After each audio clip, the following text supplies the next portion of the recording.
Máte tady sebou brejle její? Mám, no. Mohli byste... to ještě...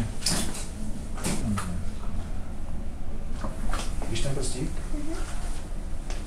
Teď. Já ti jedno očko, to, co v ten moment nebudeme dělat, přelepím takovým lepítkem.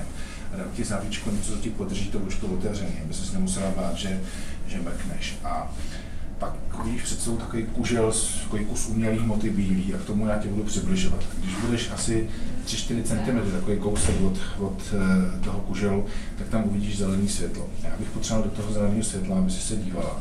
Pak se dotknu tou koncovkou přímo tvýho očka a ona se přicucne na to oko. Mírným potlakem se jako přisede. A v ten moment já bych potřeboval, aby si zůstal 15 vteřin v klidu, že jim to říkáme nohama hlavou. Snaž se prostě, jak to dokážeš, co nejvíc být bez pohnutí. Ten přístroj začne působit, ale tobě se bude zdát, že se nic neděje, protože to nevydává žádný zvuky ani světla. On to vytváří bublinky takhle v tom průhledném té rohovce. A ty bublinky po 10 vteřinách přijdou do oblasti té zorničky toho černého. A když tam přijdou, tak přestaneš vidět to zelené světlo, že oni ti ho zakryjou. Já potřeba, aby se z toho nelekla a dál se dívala před sebe tam, kde předtím to světlo bylo, protože ještě další 10 vteřin to poběží. Jo? Pak to skončí, to tež uděláme na druhém očku, já se tě otočím trošku a uděláme to samý. A pak tě převezem i s postýlkou takhle o kousek dál, tam bude jiný přístroj, zase ti dám to držátko těch víček na rozvěrač, přelepím ti ještě řasy takovou samolepící folií a budu si připravovat povrch tvýho očka. Když ho budu mít připravený, tak spustím ten vlastní laser, který odstraňuje ty dioptrie. On začne vydávat takový praskavý zvuky vycházející z povrchu tvýho oka po dobu asi 25 vteřin. A po tu dobu já bych potřeboval, aby se dívala, takhle před tebou bude červený světlo, abych potřeboval do toho červeného světla, aby se dívala. Když malinko uhneš, nevadí, ale potřeboval, aby se nekoukala někam úplně jinam. Jo? Pak to skončí, půjdeme na druhý a bude to hotový. Jo? A potom, až to skončí, tak hlavně nešahat do toho očka, nepromnout. Tak jo, takže my jdeme zkontrolovat, jestli je všechno v pořádku. A můžeš, tak ještě běžte s ním záchod. Nevadí. A se ještě teda popřezujte a záchodě naproti. Dobrý den.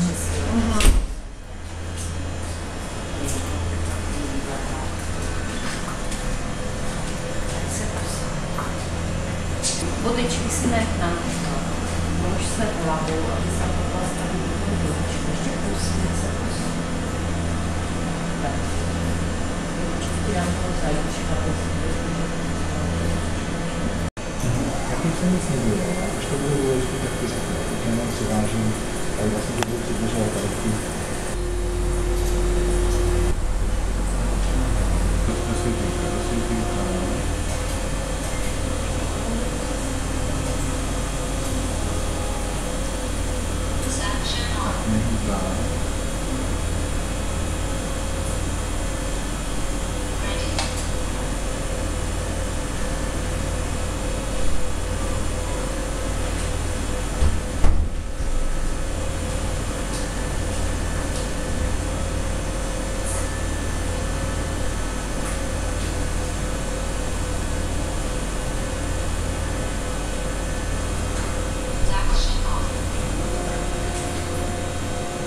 Takže první chvilku máme úspěšně za sebou, to je tak těžší chvilka. Já už toho toliko to bude nejvíc. Já teď třeba zukopím druhý laser.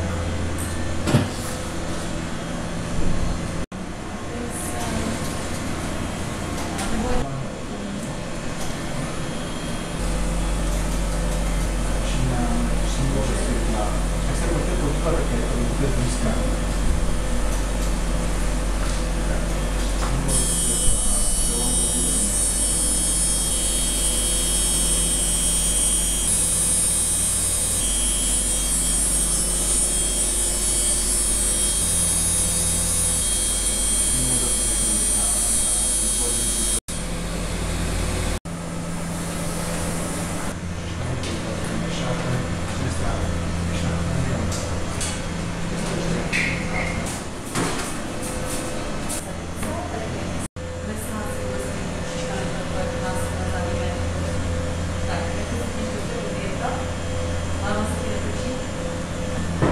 To v podstatě má teďka jako bez brejla. Vidíš ho ten prst?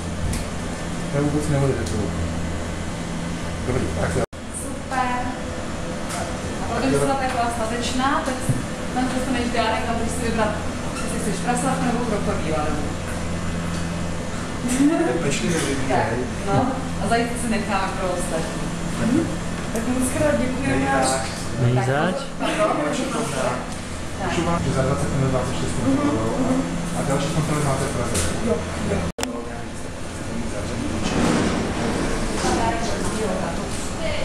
Usadíš, maminko vyslečeme.